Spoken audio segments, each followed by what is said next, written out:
আমি আপনাদেরকে আজকে একটা গল্প শোনাচ্ছি।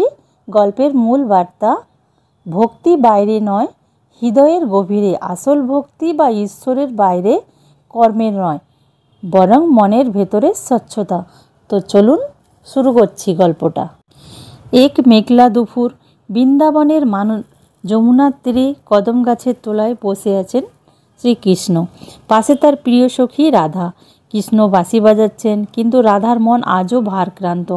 বাঁশির সুরেও যেন তিনি শান্তি খুঁজে পাচ্ছেন না। ধীরে ধীরে রাধা কৃষ্ণকে প্রশ্ন করলেন, হে কৃষ্ণ, সবাই বলে আমার হৃদয়ে শুধু তুমিই বাস করো, কিন্তু তবুও কেন মাঝে মাঝে আমি তোমাকে সম্পূর্ণভাবে অনুভব করতে পারি না? কেন তোমার প্রেম সত্ত্বেও আমার মনেও এত দ্বিধা, এত চঞ্চলতা আসে? কৃষ্ণ মৃদু হেসে বললেন। তিনি বাঁশি থামিয়ে রাধার হাতে একটা ছোট্ট পরিষ্কার আয়না তুলে দিলেন। কৃষ্ণ বললেন, রাধা, এই আয়নাটি ধরো এবং এতে তোমার মুখটি দেখো। রাধা আয়নাটি হাতে নিলেন এবং তার নিজের মুখ দেখলেন।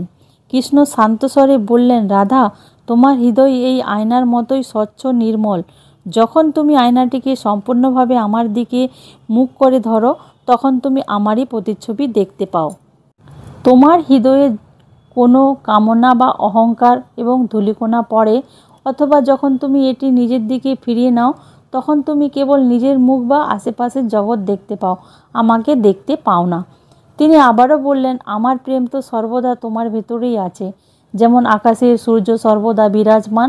প্রেম অনুভব করার জন্য তোমাকে বাইরের কিছু খুঁজতে হবে না, শুধু নিজের হৃদয়ের আয়নাটিকে পরিষ্কার রাখতে হবে এবং সেই আয়নাটা যেন সর্বদা আমার দিকেই মুখ করা থাকে। রাধা চোখ বন্ধ করে গভীরভাবে নিঃশ্বাস নিলেন। তিনি বুঝলেন, ভক্তি বা প্রেম বাইরে খোঁজার জিনিস না। যখন তার মন ও বাসনার চঞ্চলতা মুক্ত হয়, তখনই তিনি কৃষ্ণকে স্পষ্টভাবে অনুভব করেন। তখন তিনি তাকে নিজেকে সরিয়ে রেখে সম্পূর্ণভাবে কৃষ্ণের প্রতি নিজেকে সমর্পণ করেন।